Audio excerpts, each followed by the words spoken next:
week 4 of the 2024 NFL season. Now, as a quick reminder, last week I went 9-7 in the money line. That puts me at 25-23 on the year, only 2 games above 500 in the money line for 3 weeks. It's not great, but I've been worse. Last year at this time, I was 30-18 in the money line, so 5 games off my pace. Last week in best bets, I went 4 for 5. New England killed me on Thursday night. I'm now 8 for 15 in best bets. Last year through week 3, I was 11 for 15 in best bets.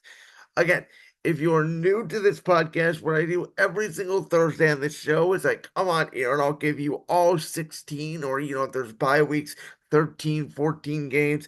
I give you all my money line picks, straight up winner, no spread. Then I'll do my best bets where I put all the games in a parlay, and I hope I hit once this season. Last year I did it in week 3.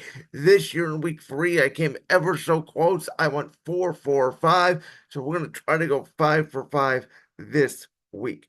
We're starting it off Thursday night football, Cowboys at the Giants. Now listen, Dallas is favored by 5.5. The Cowboys own the New York Giants. This is a Thursday night game on a short week. The Cowboys are going to be angry. They're going to come out. They should give the Giants their best shot. My one concern for Dallas in this game is that Brian Daboll is a smart offensive coach. Daniel Jones has played well, better than I think we all thought at the beginning of the season. And the Giants' offensive line is out of, and the Giants' strength is their defensive front. Brian Burns, Dexter Lawrence, Avon Thibodeau. They're going to go up against. Now, Dallas still has Zach Martin, but the rookie left tackle they have and the rookie center they have in BB. Will Dallas be able to protect against this Giants front? You're going to have to run the football. Can Ezekiel Elliott, Rico Dowdle, can those guys run the football enough? And Micah Parsons and that Cowboy defense on a short week after getting run off the field for 2 consecutive weeks, compartmentalize all that and just go out there and play brutal football and beat up the New York Giants and win this thing 28-7 or whatever and get on out with an easy W, because that's what the Cowboys should do. I don't know the answer to that question because it is week 4 in the NFL and dogs are covering this year. Dallas is favored by 5.5. To me, they should win. They should cover this spread pretty easily, but I don't trust it. It's a division game. It's a short week. We've seen Thursday night division games to start the year. Bills destroy Miami. Jets destroy New England. Will the trend continue? Will Dallas destroy the Giants on Thursday night? I bet the last 2 Thursday night games. I've been burned by the last 2 Thursday night games. I'm staying away from it this week. Now, Philadelphia at Tampa Bay. My Eagles are somehow favored by 2.5. And I'm telling you right now, it's not in my best bets because I would not bet against my favorite team. But if I was a betting man, I'd probably take Tampa plus 2.5 here. I think this is a bad spot for my Philadelphia Eagles. Not only is Lane Johnson potentially out of right tackle, not only is Mekhi Becton potentially out of right guard, but Devontae Smith is more than likely going to miss this game here, as well as A.J. Brown. The Eagles are down to Johnny Wilson, Paris Campbell, and Jaron Dotson as their 1, 2, 3 wide receivers. So Tampa should know this is going to be a Dallas Goedert game, who is very good at man coverage. We'll see if Todd Bowles decides to bring as many blitzes as he's done in the past against Jalen Hurts and the Eagles offense, who last year did not have a lot of answers. This year, under Kellen Moore, they're having better answers to the blitz. Saquon Barkley should be a bigger factor in the passing game. But this game is going to come down to, once again, can Jalen Carter, Brandon Graham, Jordan Davis, Josh Sweat, those Eagles defensive linemen up front, get pressure on Baker Mayfield? I also think Tampa Bay, who got destroyed last week at home by the Denver Broncos, they now have 7 days to sit on it. You got Mike Evans, you got Chris Godwin, you got those receivers, you got Baker Mayfield, who will probably wake up feeling dangerous. Again, I don't know what the hell that means, but that usually means Baker Mayfield plays well, plays with a chip on his shoulder. I think Tampa got too comfortable after they started off 2-0. They got a big win against the Lions. They bounce back here, in my opinion. Now, again, I'll pick Philly to win the game just because they're my favorite team. If I was a betting man, though, I'd pick Tampa. I think they give Philly all they can handle here. Now, this next game, Saints at Falcons. Atlanta is favored by a point and a half. These two teams, it doesn't matter if it's Drew Brees and Matt Ryan, if it's, Derek Carr and Desmond Ritter. They always play close games. And Atlanta is at home, and Kirk Cousins is now 1-2. And again, I predicted that Atlanta could start 0-3. And in my opinion, they stole that game at Philadelphia in week 2. They need this game more than the Saints, whose center is now down. And I think Kirk Cousins is going to have a really good, clean game. The New Orleans defensive line, unless they blitzed last week, they could not get after Jalen Hurts. There was plenty of time for Jalen Hurts to throw in the pocket. Now, Atlanta's offensive line, we saw a guard and we saw the right tackle go out on Sunday Night Football. We don't know the status of those guys yet. But I think this is a get right game for Bijan Robinson. I could see Kyle Pitts finally breaking out. If this isn't the game for Kyle Pitts, I don't know when the game for Kyle Pitts will come. I think Atlanta, again, there's expectations for Atlanta to win the division. And if Tampa beats Philly, that puts even more pressure on Atlanta. This game's in the same window. So I like the Falcons. I'm going to bet them here by a point and a half. Next game. Listen, the Carolina Panthers, they are the talk of the NFL after destroying the Las Vegas Raiders. They are only 4.5 point dogs. They're at home. They're taking on the Cincinnati Bengals, who, let's face it, at 0-3, their season is on the line. If they go to 0-4, there's going to be no playoffs. There's going to be Jamar Chase drama, in my opinion, in Cincinnati. They destroyed the Washington secondary. Carolina, they have some talent, not a lot in the secondary. Offensive talent, again, I don't think it's as bad as people think, though they're going to miss Adam Thielen this game. Look for Chuba Hubbard to potentially get involved in the run game. Andy Dalton, he's looking forward to going up against his former team in Cincinnati. But in my opinion, this is a get right spot for the Bengals. I'm going to weigh the 4.5. I'm taking Cincinnati -4.5. Now, this next game, Pittsburgh at Indianapolis. I have no idea how this game's going to go. This is a go either way game. You have the Steelers, who again are to me the most unimpressive, maybe outside of Seattle, because Seattle hasn't played anybody, the most unimpressive 3-0 team in the National Football League. They beat up on a still recovering Kirk Cousins in Atlanta, who could not run their full playbook in week 1. A Bo Nix in week 2, who was in his second start, facing a very good defense, and then a one-legged Justin Herbert.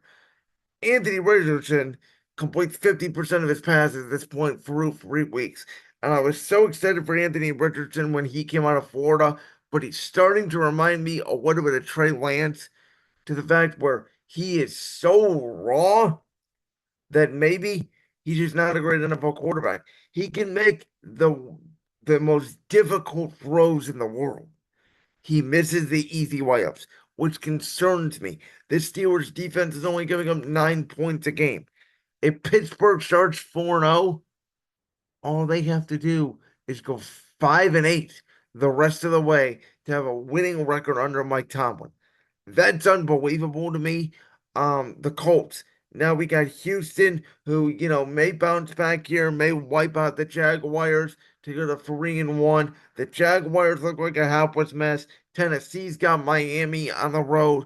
So there's pressure here, I think, more in Indianapolis, who did win last week against Chicago. You don't want to start 3 out of your first 4 games at home at 1-3.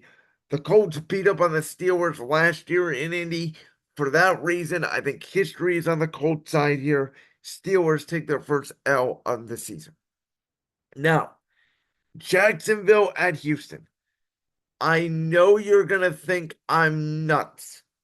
I like the Texans to win this game. And again, I know you're going to think I'm nuts. Last week, I said the Panthers were going to bounce back and they were going to beat the Raiders. This is a week-to-week league. I'm taking the Jaguars to at least cover 7 points here. I'm betting them against the Texans. When you get embarrassed like that on Monday Night Football, you have a short week now to compartmentalize everything, burn the tape, if you will, and save your season. Is Trevor Lawrence really 2020 Carson Wentz? Can Doug Peterson really not coach? If the Jaguars are 0-4, this is a team that a lot of people thought could be a potential sneaky playoff contender and potentially win a round or two in the AFC because we all thought Trevor Lawrence coming off the injury, they were 8-3 a year ago before the injury. They have not won a game since. There's always a shock in the NFL. It would not surprise me here if Jacksonville is the outright shock. They win this game outright, but I think they give Houston everything they can handle. Again, I thought at 0-2 their season was on the line and they should have played better against Buffalo, but Josh Allen right now looks like the MVP of the league. I think Houston, they looked really bad last week against Minnesota. They're going to want to bounce back in a big way, but the Jaguars' season's on the line. They got to show some fight. And so for that reason, I'll take Jacksonville +7. Now, Denver at the Jets. Denver had a huge win last week against Tampa when nobody expected. Jets bounced back very nicely against New England. I think Denver is riding high here. I think that Robert Saleh is going to give Bo Nix a lot of different looks. The Jets defensive line, who got better last week as we saw against New England, I think they're going to rattle Bo Nix. And I think it's a bad spot for Denver going over to the East Coast after they had to go to Tampa. They're back-to-back weeks on the road. Again, I'm not going to bet it because the line of 7.5 does feel a little high, but this is a scenario where the New York Jets could win here. They could blow out Denver. Aaron Rodgers looks really good here in this spot, and Denver settles back to 1-3. Minnesota at Green Bay. Now, I don't know whether it's Jordan Love or whether it's Malik Willis, but I think regardless, I actually like the Vikings in this spot. I'm betting them. I'm taking them +2.5. I think that Brian Flores' defense is for real. Aaron Jones coming back to Green Bay. He's going to be motivated to have a great game because Aaron Jones believes he should still be a Packer, and quite frankly, I do too. Now, I think Josh Jacobs has been better than advertised when he came over to Green Bay, but part of that may be the Malik Willis running style, which Brian Flores will know how to shut down. And my concern is if Jordan Love is back for the Packers, maybe he's not as mobile. Brian Flores brings a ton of exotic blitzes, and they get after the Green Bay passing game and they disrupt the flow. And Green Bay's secondary has not been tested in a couple weeks. Philadelphia destroyed them week one. Now, again, it was week one, it was in Brazil. Their next two opponents were Anthony Richardson and Will Levis. Now you get a red hot Sam Darnold. Justin Jefferson's coming to town. That offense is flowing. Minnesota feels good about themselves. I think they can steal a victory here. +2.5. I'm betting them. I'm taking the points here. Again, underdogs are covering this year. So I feel good about taking the points here with the Vikings. Rams at Bears. Very tricky game because the Rams saved their season last week in an emotional victory against the San Francisco 49ers. Now they have to go all the way to the East Coast, where under Sean McVay, they have played really well, by the way. Their defensive line has been better than I think expected without Aaron Donald. They're getting pressure on the quarterback, but the Rams don't have a lot of pieces. And Caleb Williams, even though the Bears are 1-2, he actually played better than he has been every single week. He's increasingly getting better, even though the offensive coaching in Chicago has been a disaster. Now, the Rams know this Shane Waldron offense, right? Because Shane Waldron was with Seattle for all that time. We'll see how that plays into a factor in this. But Chicago needs the game more. I'm going to take the Bears. I know a lot of people like the Bears laying 2.5 in this spot. I don't. I don't feel comfortable about this game. I think, again, the Rams' injuries could just bite them in the dust, and Matt Eberflus needs to show that his defense is the reason why this team is winning. The Bears need to muck it up. They need to make this game ugly. They need to win this game like 16-13. I think they can do so, but I don't feel essentially comfortable in it. Next game, we got Commanders at the Cardinals. This is a weird game. Arizona is, favorited by 3.5. You got Cliff Kingsbury going back to Arizona. I think that's a motivating factor for Jaden Daniels and the Washington Commanders. What I always worry about here is Arizona. Again, three out of their first four games on the year, they start at home, including three straight, right? Rams, Lions, Commanders. You got to win this game. You got to go 2-1 in that stretch to get yourself to 2-2. Jaden Daniels going out this spectacular Monday Night Football game as a rookie now on a short week after literally playing the greatest game a rookie quarterback has ever played in terms of completing passes at a high percentage at that rate. Is there a little bit of a letdown? There is potential here. I think Jonathan Gannon, who has proven himself to be a good motivator, a good defensive coach, gives Jaden Daniels some exotic looks. The spread is weird here. And again, the Commanders and Arizona, they played last year, week one. It was an ugly game. Arizona could have won the game if their quarterback situation was better. Remember, Kyler Murray was coming off the torn ACL. Washington has a bad secondary. I think this is a get right game for Marvin Harrison. I think Arizona wins the game. New England at San Francisco. Javon Hargrave out for the year. Deebo Samuel out for this game. Brandon Ayuk and Brock Purdy still not on the same page after Brandon Ayuk obviously has missed training camp. George Kittle out for this game.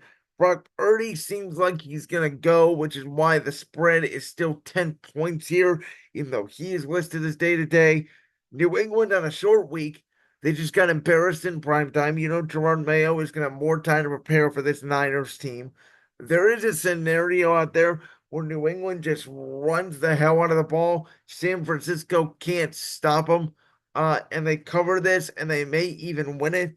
I'm going to take San Francisco in Survivor. I'm just going to bite the bullet. I think they win this game, but I'm a little bit nervous. Again, underdogs of 5 points or more are covering. Last year, I took San Francisco against the Giants week 3 on Thursday night. It was a 10-point spread, and San Francisco demolished them. This year, with the injuries, with the way New England plays football, again, I think San Francisco could win this game by 30. I also think New England could cover. So I'm just going to stay away. Chiefs at the Chargers. So there's a reason why this spread is 8.5 points. If we find out Justin Herbert is going to play, again, this spread will plummet from 8.5 to probably 2.5 or 3. And I would take the Chargers at 8.5 easily if I knew right at this second Justin Herbert had a shot to play. But what this spread is telling me is the Chargers are going to sit Justin Herbert out of this game.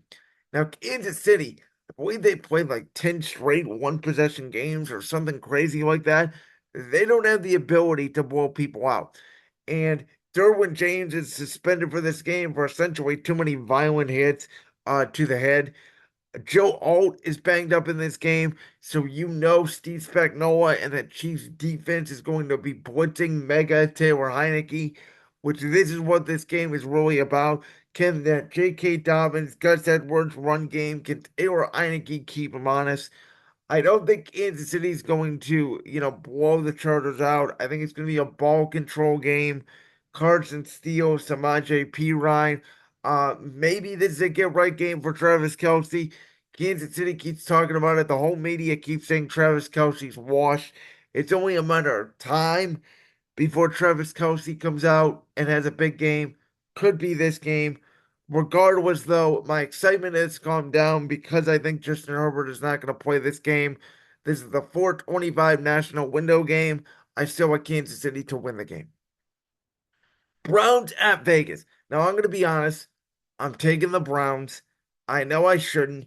You guys know I'm based in Cleveland. You guys know the Browns are my hometown team.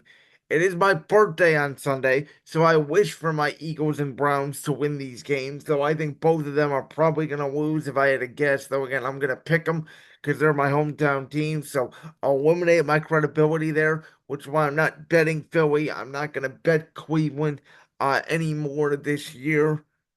But The bottom line, in my opinion, is the Raiders got embarrassed last week by Carolina. Now, again, same thing here with the Texans and Jaguars. Yes, the Jaguars got embarrassed, but so did Houston. Yes, Vegas got embarrassed. So did Cleveland. They did not look great against the Giants. My concern here for the Browns is Max Crosby against that turnstile of a Browns offensive line, which is not only missing Conklin, they're missing Wyatt Teller. Joe Patonio may have to kick out, to left tackle. It's a disaster. Deshaun Watson does not look good in the pocket. Not only that, but Vegas has got, Christian Wilkins going up the middle. You got Devontae Adams. You got Jacoby Myers. You have Brock Bowers, who the Browns always struggle traditionally against the tight end, it feels like. And the Browns always struggle going to Vegas. So this is a tough spot. The Browns could find a way to win this game. The spread of the Browns favored by 1.5. I honestly don't get it. I think it should be Vegas -1. I think it should be a pick 'em game. So I'll take the Browns, but again, don't love it. And every time we say the Browns look toast, they come out the next week and win. So who the hell knows? Bills at Ravens. Listen, Buffalo's 3-0. I am so impressed by what Josh Allen has looked like with James Cook in that running game, with using Dalton Kincaid and Dawson Knox. Shakir has come on along with Coleman as their top two wide receiver targets. The offensive line has been playing great. Their defense is getting not only pressure, but they're forcing turnovers. Baltimore choked week 3 against Dallas, and they barely hung on. They choked week 2 against the Raiders, and they should be 2-1, and they were a toenail away from potentially being 3-0. So Baltimore's 1-2. They could also be 3-0. They're at home in a primetime spot. Now, could this be a game where Buffalo dominates early? Or excuse me, Baltimore dominates early, and Buffalo and Josh Allen does his superhero magic. He comes back in the second half, and Buffalo steals one on the road. Yes, there is that possibility. But big spot here. Baltimore at home on a Sunday night rarely loses. The crowd is going to be amped up. I think Baltimore, knowing what Pittsburgh does, knowing Pittsburgh could be 4-0 if they beat the Colts, puts a lot of pressure on the Ravens. They need to play well. We need to see Buffalo go up against a rushing attack like Derrick Henry and be able to bring him down. I think Baltimore's finally figuring out how to use number 22 alongside number 8. I just think the Ravens traditionally here, the spread is about right at 2.5. Not going to bet it, but I like the Ravens in the money line. Will Levis against Tim Boyle. Um, Listen, I don't know if Miami can move the ball. I don't know if Miami has a quarterback. I don't want to spend any time on this game. This game is just going to be awful. It's a one of two Monday night games. Thank God the other game is a good game. I'll take the Titans to win. I really don't care, and I really don't know. Both these team seasons, for all intents and purposes, is over. I want to talk about the other game because I'm going to bet the Lions -3.5. Again, sorry to my cousin Derek.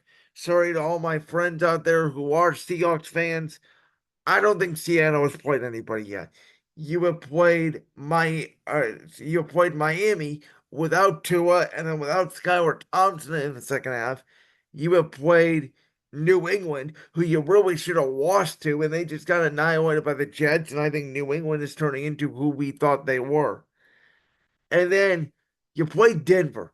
Bo Nix's first start. We know how bad rookie quarterbacks are week 1 historically. We saw it all across the league, including Jaden Daniels, who just wouldn't throw it down the field in week 1. And look at him now. This is a big proving ground game for Seattle, who has won the last 2 meetings in Detroit. They play very well in this building. This is in a dome. But there's a lot of pressure on the Lions, who, let's just be honest, they have not looked great in their first 3 games. This is their third game now against the NFC West, so a little weird to start the season. But we don't know how well Seattle is doing against their run defense, and that is going to be tested. Jahmyr Gibbs, um, and David Montgomery. Now, the interesting thing here is that Mike Macdonald is the Ravens defensive coordinator. Shut down Jared Goff and the Lions last year, but that game was in Baltimore. That was in October. This game is in Detroit. It's warm. It's indoors. The Lions, they cannot afford to fall to 2-2. Because if the Vikings do what I think they will do, which is cover the 2.5 and defeat the Green Bay Packers and go to 4-0, if the Lions start 2-2, Green Bay's 2-2, Chicago at best is 2-2, then the Minnesota Vikings, if Seattle were to knock off Detroit, is on the fast track to win the NFC North, and Sam Darnold may be the MVP in the National Football League. So I think it's a get right game for Jared Goff against a very young Seattle secondary, very young team, very young secondary. Front time Monday night, I think the Lions show they are for real. Again, they are a legitimate Super Bowl contender. They cover the 3.5 against Seattle. So to recap, my money line picks. I like Dallas on the road against the Giants, Philly on the road against Tampa, Atlanta at home against New Orleans, Cincinnati on the road against Carolina, Indy at home against Pittsburgh, Houston at home against Jacksonville, Jets at home against Denver, Minnesota on the road against Green Bay, Chicago at home against the Rams, Arizona at home against the Commanders, San Francisco at home against New England, Kansas City on the road against the Chargers, Cleveland on the road against Vegas, Baltimore at home against Buffalo, Tennessee on the road against Miami, and then Detroit at home against Seattle. My 5 best bets for week 4 of the 2024 NFL season are: I like Atlanta at home laying 1.5 against New Orleans, Cincinnati on the road laying 4.5 against Carolina, Minnesota at home plus 2.5 against Green Bay, Jacksonville at home. They're not going to win, but I think they cover plus 7 against Houston, and then Detroit on the road Monday night. They lay the 3.5 here against the Seattle Seahawks. Like that clip from the Brand's World podcast? If so, make sure you go down there and hit that subscribe button. While you're down there hitting the subscribe button, make sure to also hit the notification bell so you never miss another upload. And make sure you check out all the other clips from the Brand's World podcast right here on YouTube.